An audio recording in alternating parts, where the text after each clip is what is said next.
Tuan Yang di-Pertua dan ahli-ahli Dewan yang dihormati, izinkan saya membentangkan rang Undang-Undang Kualiti Alam Sekeliling Pindaan 2023 ini.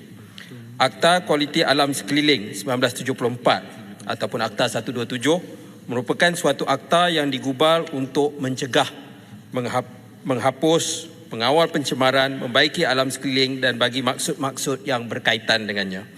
Sejak kebelakangan ini, kita banyak berdepan dengan isu pencemaran seperti pembuangan sisa kimia ke dalam sungai, pelepasan asap kilang tanpa kawalan sewajarnya, pencerobohan hutan secara berleluasa, pembakaran terbuka, pembangunan tidak terkawal dan seumpamanya.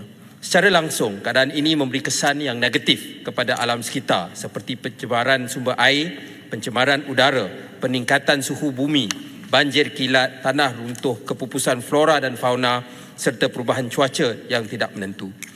Akibat kerosakan yang berlaku dan bencana alam ini, kerajaan terpaksa memperuntukkan jutaan ringgit untuk membaik pulih infrastruktur, memelihara ekosistem, menampung kos perubatan, menyediakan tempat tinggal untuk rakyat dan menyelesaikan pelbagai masalah yang berkaitan.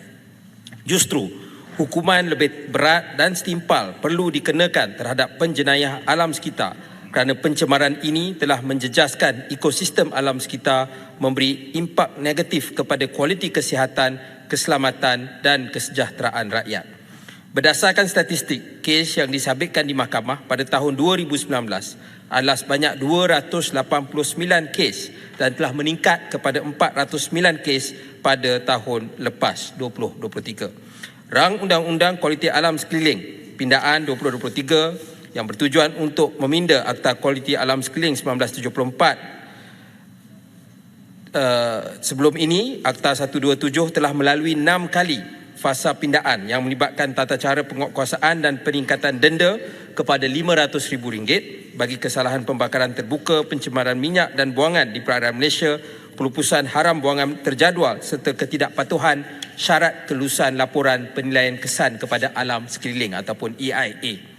Pindaan pada kali ini adalah pindaan kali ke-7 dan memberi keutamaan kepada hukuman, denda dan penalti melalui pewujudan denda minimum dan maksimum jika disabitkan kesalahan di bawah akta ini. Selain itu, jumlah denda sedia ada akan dinaikkan sehingga 10 juta ringgit khususnya bagi kesalahan-kesalahan yang melibatkan pencemaran air, pelepasan minyak, pelepasan buangan di perairan Malaysia serta pelupusan haram buangan terjadual. Tuan Yang di-Pertua dan ahli-ahli Dewan yang dihormati, rang undang-undang ini mengandungi 30 fasal yang melibatkan 28 seksyen di bawah Akta 127. Antara perkara penting dalam pindaan ini adalah seperti yang berikut. Pertama, nilai kompaun. Jumlah tawaran kompaun dinaikkan daripada RM2,000 kepada tidak melebihi 50% daripada jumlah penalti maksimum yang diperuntukkan untuk kesalahan. Buat masa ini terdapat 12 peraturan dan satu kesalahan di bawah Seksyen 29A yang boleh dikenakan kompaun. Kedua, penalti minimum dan maksimum. Akta sedia ada tidak menetapkan penalti minimum. Penalti bagi setiap kesalahan akan dipinda dengan mewujudkan denda minimum tidak kurang dari RM5,000 dan denda maksimum yang lebih tinggi iaitu tidak melebihi RM10 juta melibatkan kesalahan pencemaran air, pelepasan minyak, pelepasan buangan ke dalam perairan Malaysia dan penempatan serta peletakan buangan terjadual. Cadangan penalti ini telah mengambil kira kos pembersihan tinggi apabila berlakunya pencemaran. Kita masih lagi ingat misalnya insiden pencemaran Sungai Kim Kim pada Mac 2019 yang melibatkan kos pembersihan sungai dan pelupusan buangan terjadual sebanyak RM6.4 juta. Selain daripada itu, kerajaan telah membelanjakan lebih kurang RM10 juta sepanjang tahun antara 2016 sehingga 2020 bagi menjalankan aktiviti pembersihan sungai akibat pencemaran. Pencemaran alam sekitar ini tidak hanya mengancam keselamatan negara dan kesejahteraan rakyat, bahkan turut mengganggu gugat kelangsungan aktiviti ekonomi negara.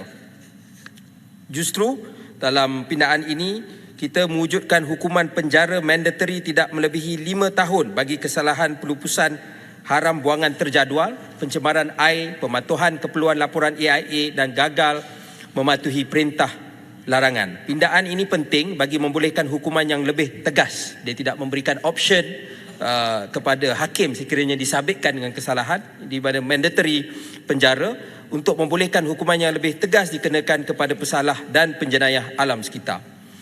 Tuan Yang di-Pertua dan ahli-ahli Dewan yang dihormati, secara keseluruhannya RUU Kualiti Alam Sekeliling Pindaan 2023 ini melibatkan elemen compound penalti, peruntukan denda minimum dan maksimum supaya tindakan yang lebih tegas dan hukuman yang lebih tinggi dapat diambil ke atas pelaku serta pesalah yang menyebabkan pencemaran alam sekitar supaya menjadi pengajaran agar pencemaran seumpamanya tidak berulang lagi pada masa akan datang.